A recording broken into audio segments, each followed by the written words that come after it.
Hello viewers, Superman reboot மூவியோட review தான் இந்த வீடியோவில் பார்க்க போகிறோம். வெறும் 5 மினிட்ஸில் இந்த வீடியோவை நான் முடிக்க போகிறேன். So get in to the video very pleasantly. இந்த படத்தோட ஸ்டோரியெல்லாம் சொல்லணும் அவசியமே கிடையாது. ஏன்னா இந்த படத்தோட கதை எல்லாத்துக்கும் தெரிஞ்ச கதை தான். அது காமிக்லேருந்தே வந்த கதை தான். பட் ஸ்டில் ஒரு கிளிம்ஸ் சொல்லணுன்னா, அதாவது நம்ம உலகத்தை காப்பாற்ற வந்த அந்த சூப்பர்மேனை பார்த்தீங்கன்னா, இவர் பார்த்தீங்கன்னா இந்த உலகத்தை காப்பாற்றுற மாதிரி தான் வருவார். வந்துட்டு கொஞ்ச நாள்ல இந்த உலகத்தை பார்த்தீங்கன்னா தன்னோட கட்டுப்பாட்டில் எடுத்துக்கிட்டு ஒரு சர்வாதிகாரியாக மாறிடுவாருன்னு சொல்லிட்டு எல்லாரும் சூப்பர்மேனுக்கு அகைன்ஸ்டாக மாற, ஒரு கட்டத்தில் போலீஸே அவர் அரெஸ்ட் பண்ணி ஜெயிலுக்குள்ளே போட, இப்படிப்பட்ட சதிகளெல்லாம் தாண்டி வில்லனுங்களெல்லாம் தாண்டி எப்படி நான் பார்த்தீங்கன்னா இந்த உலகத்தை அழிக்கிறதுக்காக வரல, காக்கிறதுக்காக தான் வந்திருக்கேன்னு சொல்லிட்டு சூப்பர்மேன் ப்ரூவ் பண்ணார். அப்படிங்கிறது தான் இந்த மொத்த படத்தோட கதைன்னு சொல்ல முடியாது, ஒரு கிளிம்ஸ்ன்னு வேணால் சொல்லலாம். ஏன்னா இந்த படத்தோட கதை நம்ம எல்லாத்துக்கும் தெரிஞ்ச விஷயம் தான். காமிக்கெலாம் படிப்பீங்கன்னா கன்ஃபார்ம் உங்களுக்கு தெரிஞ்ச ஒரு கதையாக தான் இருக்கும். ஸோ இந்த படத்தோட பாசிட்டிவ்ஸ் அப்படின்னு பார்த்தீங்கன்னா, முதல்ல இந்த படத்தோட கேஸ்ட்.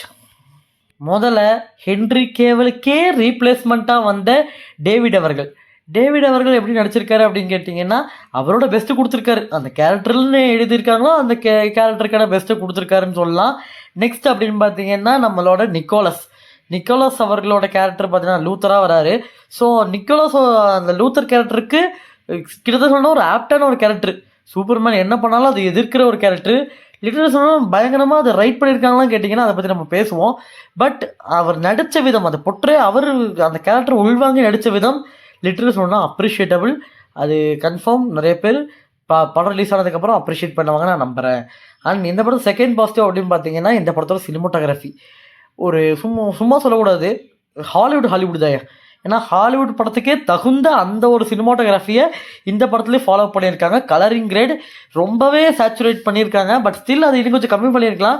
பட் எனக்கு அது ரொம்பவே பிடிச்சிருந்துச்சி. பட் நிறைய பேருக்கு அது செட் ஆகாமல் இருக்கலாம். பட் எனக்கு என்ன பொறுத்தவரைக்கும் கேட்டிங்கன்னா அது நல்லாவே பிடிச்சிருந்துச்சி.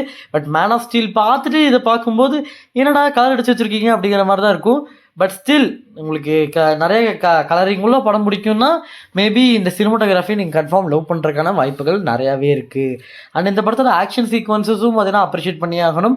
அண்ட் அந்த ஆக்ஷன் சீக்வன்ஸுக்கு வச்ச அந்த கேமரா ஆங்கிள்ஸ் ஆகட்டும் எல்லாமே பார்த்தீங்கன்னா முடிஞ்ச அளவுக்கு பர்ஃபெக்டாக பண்ண ட்ரை பண்ணியிருக்காங்க.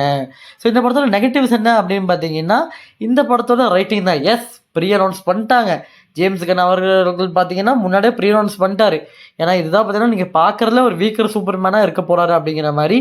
பட் ஸ்டில் நம்ம பார்த்தீங்கன்னா ஒரு ஜென்ரல் ஆடியன்ஸாக உள்ளே போகும்போது அவங்களுக்கு பெருசாக அது தெரியாது இல்லையா. ஸோ அவங்களுக்கு உள்ளே போகும்போது ஓகே ஒரு சூப்பர்மேன்னா அவங்க ஒரு எக்ஸ்பெக்டேஷனோட தான் போவாங்க. ஸோ அப்படி உள்ளே போகும்போது அவர்களுக்கு ஏமாற்றமாக இருக்க வாய்ப்பு இருக்குது.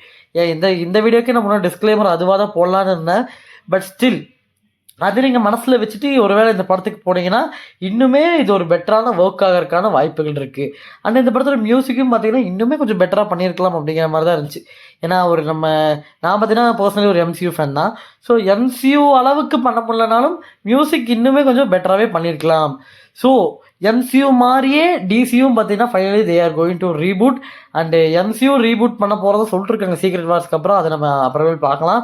ஸோ MCUவில் முதல் படம் அயன்மேன் எப்படி அவர் பெருசாக பார்த்தீங்கன்னா ஸ்ட்ராங்கராகவும் காமிச்சிருக்க மாட்டாங்க, பெருசாக அவரை வீக்கராகவும் காமிச்சிருக்க மாட்டாங்க. ஸோ அதே மாதிரி தான் இந்த படத்துலையும் சூப்பர்மேனை காமிக்க ட்ரை பண்ணியிருக்காங்க. பட் அது ஒர்க் ஆச்சான்னு கேட்டிங்கன்னா சில பேர்த்துக்கு அது ஒர்க் ஆகலாம், சில பேர்த்துக்கு அது ஒர்க் அவுட் ஆகாமல் போகலாம்.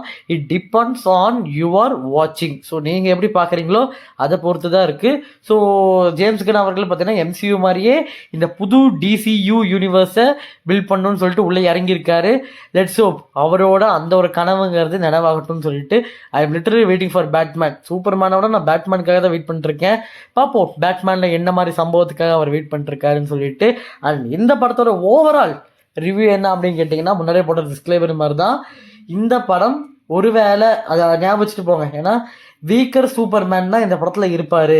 ஸோ பெருசாக அந்த ஒரு எப்படி சொல்கிறது, அது ஹியூமன் டச்சோட தான். டேரக்டாக ஏலியன் அப்படிங்கிற காட் அந்த லெவலில் இல்லாமல் ஒரு ஹியூமன் டச்சான ஒரு சூப்பர்மேன் தான் இந்த படத்தில் இருப்பார் அப்படிங்கிற ஒரு மைண்ட் செட்டோடு மேபி இந்த படத்துக்கு போனீங்கன்னா இன்னுமே உங்களுக்கு பெட்டராக இருக்கான வாய்ப்புகள் இருக்குது. மொத்தமாக இந்த கிரேட் கோலிவுட்டோட ரேட்டிங் எவ்வளோ அப்படின்னு கேட்டிங்கன்னா 3.5 out of 5. ஸோ இதே மாதிரி நிறைய ரிவ்யூஸ் பார்க்க கன்சிடர் சப்ஸ்கிரைபிங். தேங்க்யூ.